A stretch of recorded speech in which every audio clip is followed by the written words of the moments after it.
So my name is Vera Dvořák, and today I'm going to talk about one very specific long-term endeavor of mine, and that is teaching Czech as a heritage language. In case you hear this term for the first time, I have here two associations, that one is from the US, one is from Europe, that are devoted to supporting heritage language learning and teaching. So I welcome you to check their web pages. So a little bit about my background. I'm a linguist by education. I did my BA level at Charles University in Prague. I did my master's in Tromsø. Curiosity is the northernmost university in the world. And I did my Ph.D. not far from here at Rutgers in New Brunswick. And doing my Ph.D. in linguistics is what really brought me here to the US. So this is my alma mater. And this is where I work now, because in my corporate career, I work as an AI and machine learning specialist. However, that's not what I'm going to talk about today. Today, I'm going to talk about what I do as sort of a sidekick for quite a long time now, and that's doing language teaching and methodology of language teaching. It really started for me as an extra source of income during my studies in Prague, where I was teaching, and then it continued.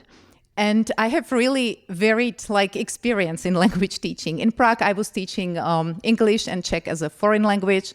And then when I came to the US, I taught people from different walks of life. Somehow they were often connected to music. So among my students, I had typically conductors, co-repetitors, stage directors. I also taught many partners of Czechs who wanted to learn Czech. And again, my most committed student was a professional singer.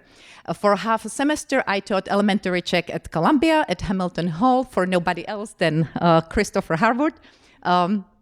He gave me a very nice review at the end, so I continued doing that. And then when I had a child of my own and I wanted him to work on his Czech, I started to teach at the Czech and Slovak Language Center in Astoria. And I must say, of all those language teaching jobs, none was harder than actually passing Czech onto my own kid and teaching Czech as a parent. And I'm sure all of you will agree with me. And it doesn't matter that I have Ph.D. in linguistics and in methodology of language teaching. It was still so hard, like no other teaching I ever did. So basically, you can say that I'm always teaching language to somebody, either to people, and this is Ben with his partner Indra, and this is my other most long-term student, Maestro Jackson from the Metropolitan Opera. If you want to hear him, go and see Magic Flute this holiday season. He's the main conductor there.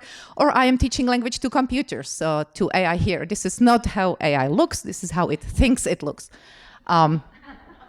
So, of all those teaching experiences, what probably taught me the most was teaching Czech at this center in Astoria, which we have here, and we have some other teachers from that center here tonight, and two of them already presented here. I was there for 5 years teaching Czech every Friday in the evening. I had more or less the same group, with some kids joining later, not many leaving. That's a good sign. And I cannot look at these pictures too long or I get too emotional. But we were not always as serious. We had lots of fun too, sometimes having to celebrate in inventive ways, especially during COVID times. Also, when we finally could meet in person, again, another challenge was to teach in masks. And sometimes there were challenges when I wanted to teach and I was on travels and my son had a parallel class in the main room and I had to find a place to teach. However, continuity was not disrupted. And the reason is that even though I started to teach at this center because of my son, I had one requirement. I never want to have him in my own class. So he always had a different teacher. So that's the story there. We had to have 2 rooms.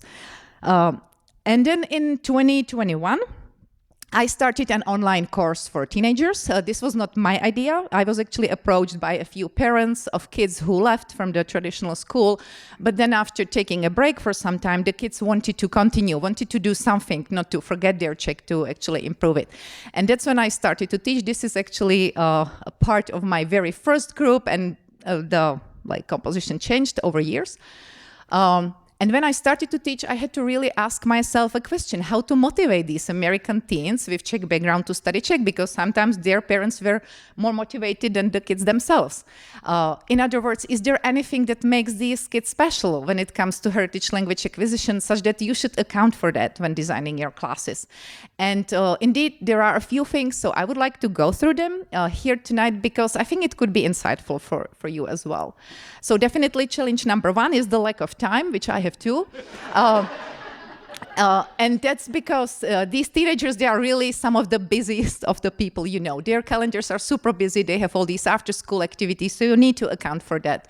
And I do that by being super flexible, offering evening time, allowing them to do tryout sessions so they don't have to commit right away. We have this paper class model. And in general, I have to be ready that sometimes I have 9 students and sometimes I have 2. The other challenge is what I call here shyness, but it's really they're being super quiet in the classes. So I really need to focus how to make them speak more. And this is very different from teaching younger kids. Their mute button is your biggest friend. They speak one over another. At this age, people are much more self-conscious, and it's normal. So you need to promote conversation. I really focus on not being stuck at teacher speaking at them and getting 2-word answers, but really them speaking to each other, calling on each other. Challenge number 3, that's the third main one, it's that these kids are really outgrowing the traditional textbooks and teaching style. And I saw this firsthand when, like, being in the regular school, when, especially in the 3rd grade, there is really big gap between what the kids need and what the textbooks have in them. And that's when many kids also stop coming to the school, and they basically, if the teacher is not adaptive to it, you can lose them forever. So what's the solution? Be creative with materials. I combine textbooks for foreigners, school textbooks, online resources. Second solution, much harder and more demanding, create your own textbook, because there is no textbook specific for Czech kids living abroad. In fact, I did that too. 2.5 years ago, I co-started this international group where we are creating these textbooks, and we are currently already piloting them at 30 heritage language schools abroad. And just to wrap up, digital technology, that's not something surprising, but this is not millennials. This is Gen Z. So I try to embrace it, not to really fight it, and also ask parents to make sure they are not on their phone during the lesson. That's really a challenge when you do online. And the last 2 things, it's really, these kids are establishing their independence also from their parents. So that's tricky when you teach them the heritage language, but I try to help them function independently and focus on those communication situations which are more about them. And the last challenge, I would say this is actually something which plays into your cards, that these kids, they are now like sort of building their new own self. And even though they don't want to be like their parents who speak Czech, they are realizing Czech is something that makes them unique, that gives them that extra twist. And I really try to use that, make the classes about them, extend all exercises to their own experience, ask questions about them, because as we all know, you remember language much more if it's about you, about your own experience, about emotions. So that's something I'm trying to do, and the class is growing, so it seems it works.